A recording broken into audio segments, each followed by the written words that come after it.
l'émotion pour moi, c'est le tout début de l'instrument. Prendre le bout de bois, j'ai dit ça va faire un basson.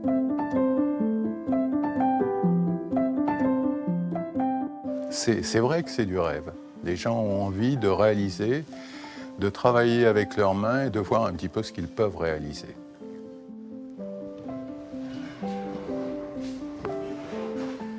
C'est une rencontre avec le papier peint à la planche qui a fait que j'ai eu envie de mener cette expérience, de monter cet atelier.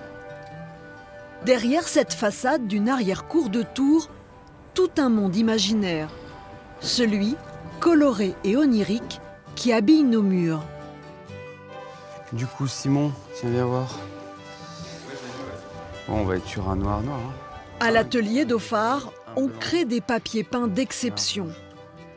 Et on recrée ceux qui ont disparu. Ça, c'est un document de 1780 à peu près. Donc on va le reconstituer intégralement. On a déjà reconstitué le papier peint en lui-même et là maintenant on va faire la frise.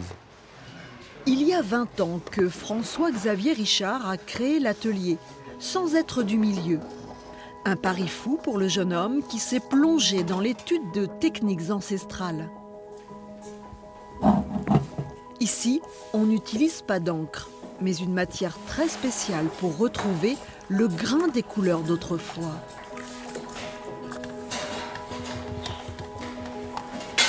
On reste sur les techniques de l'époque, donc les plus proches du 18e et de l'origine même de notre métier.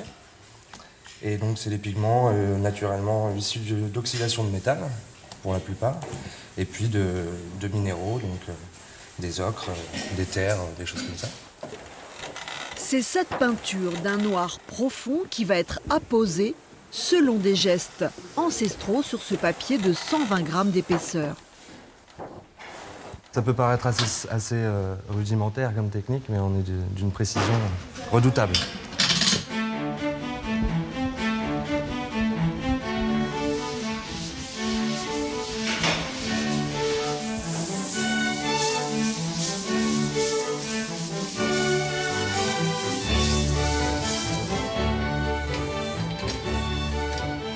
Le problème de l'artisanat d'art, si je puis dire, c'est le travail avec le temps. C'est le slow mail, c'est le côté...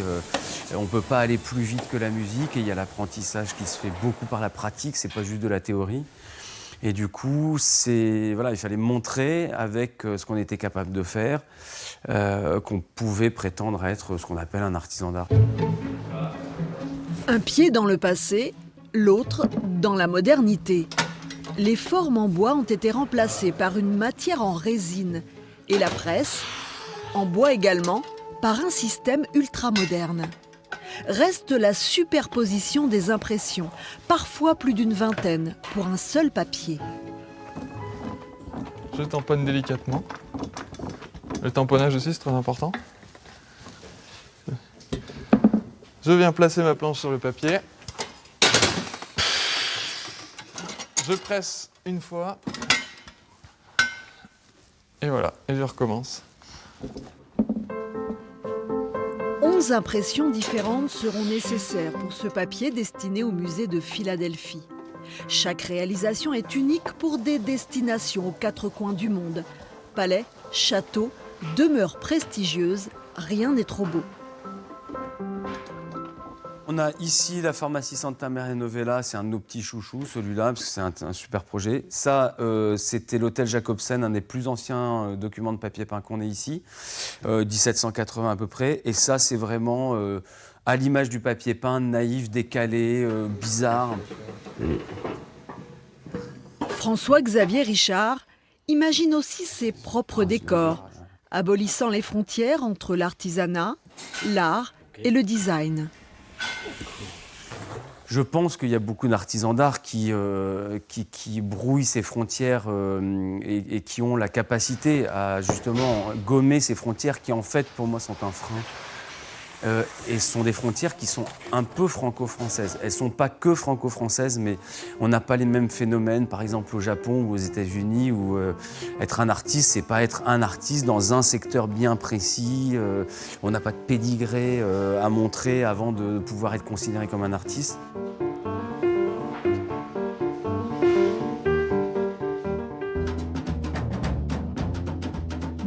Remontons le temps pour nous plonger dans les années d'avant-guerre, celles de l'insouciance et des échappées belles.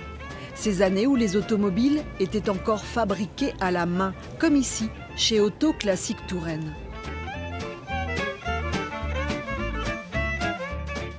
Tous les véhicules d'avant-guerre avaient une ossature en bois, hein, ce qui permettait de pouvoir fixer la tôle. Voilà. Donc sur ces véhicules, principalement, il n'y avait que la caisse, hein, la caisse, l'habitacle qui était en bois. Et après, tout ce qui est aile n'avait pas de structure bois, ni la partie avant, capot et aile avant, il n'y avait pas de structure bois.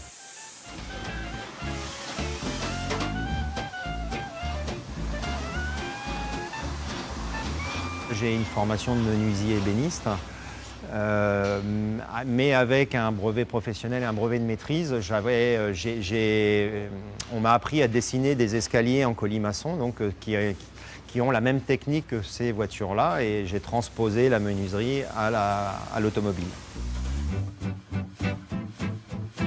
Chaque pièce mécanique est refaçonnée à la main, un savoir qui ne s'apprend plus dans les écoles. Je ne vais pas réussir à faire quelque chose que je ne connais pas. Il faut vraiment... un ancien va nous permettre, qui a déjà travaillé dessus, va nous guider sur certaines choses. Parce que tous les réglages se font à l'oreille et au régime moteur. Et c'est un ressenti plus que comme manière de travailler, quoi. L'atelier répare et recrée les plus prestigieuses voitures d'avant-guerre, comme cette mythique Lancia Astura de 1938, pour la plus grande fierté du patron, Patrick Delage, arrière-petit-fils du fondateur de la marque. Il n'y a pas d'école qui forme maintenant les tauliers-formeurs. Le compagnonnage, même les compagnons du devoir, formaient des tauliers-formeurs de moins en moins. Et donc aujourd'hui, on est confronté à prendre des apprentis et à les former nous-mêmes. C'est de plus en plus, on arrive à ça. Et ça marche très bien. Ces voitures-là, étant donné qu'il y avait du bois, il y avait du cuir, il y avait des matières nobles, on a cette sensation de pouvoir transmettre une époque à une génération qui arrive sur les métiers. Ouais. Maximilien est la dernière recrue de l'atelier. C'est des métiers qui sont... Il faut être très méticuleux. C'est des métiers où c'est long. Je vois, ça va faire un peu plus de 3 ans que je suis ici. Et vous voyez, la Lancia qu'on a vue tout à l'heure, elle sort tout juste, quoi. Ça a été 3 ans de travail.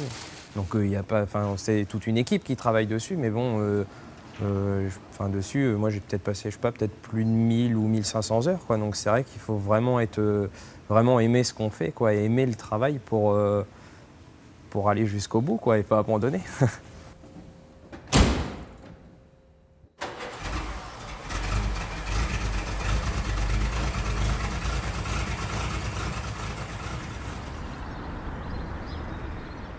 Alors, Alexandre, basson, là. Donc c'est un basson nouveau-né. Il vient de sortir de ton atelier. C'est ça. Il est tout neuf, il n'a jamais été joué, donc le bois n'a jamais vibré. Donc c'est les premiers sons.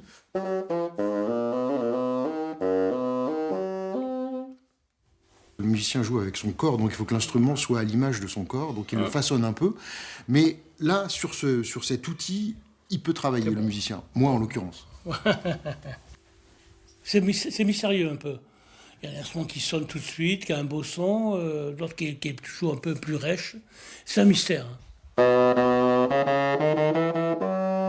C'est comme si, en fait, la personnalité d'Olivier était empreinte dans le bois. C'est curieux, hein ? C'est curieux, ça. Il y a 40 ans qu'Olivier Côté conçoit des hautbois et des bassons au nord de l'Eure-et-Loire. Des instruments nouveaux et d'autres reconstitués à partir d'originaux, fabriqués du 15e au 17e siècle. J'ai voulu voir comment étaient fabriqués les instruments à l'époque, à quoi ils ressemblaient, et je les ai vus. Je suis allé les mesurer, je les ai copiés, puis c'est parti comme ça. C'était sans fin. Notre homme a même réinventé certains instruments en s'appuyant sur des dessins du Moyen-Âge ou de la Renaissance. De longues années lui ont été nécessaires pour dénicher des bois durs dont certains auront séché plus de 15 ans. J'ai donc ici plusieurs bois. Là, c'est du buis. On a une belle section de buis pour les hauts-bois baroques, le bois classique. Ça, c'est de l'ébène pour les hauts-bois modernes. Voilà une vieille ébène. Ça, c'est le buis. Et enfin, pour les bassons, l'érable. On parle de ces bois-là.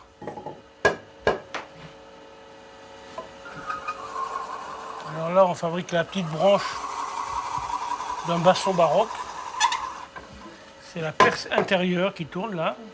On a les oirs qui tranchent le bois, quoi. C'est le début du basson, la petite branche. Là où c'est le plus important pour acoustiquement avec le bocal qu'on mélange. Donc maintenant, il faut façonner ces percées. C'est alésé, donc la perce est faite. Il faut maintenant tourner et le raboter.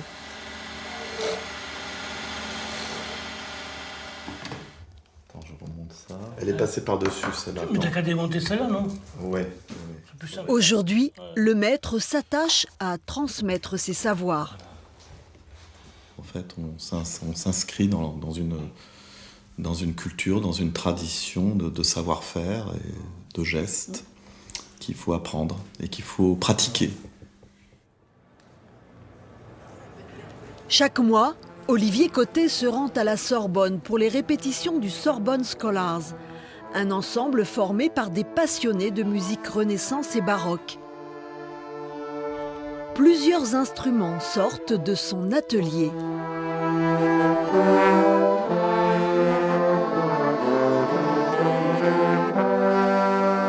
C'est un instrument qui n'existe nulle part ailleurs que fabriqué par Olivier Côté et quelques autres facteurs dans le monde, mais très peu.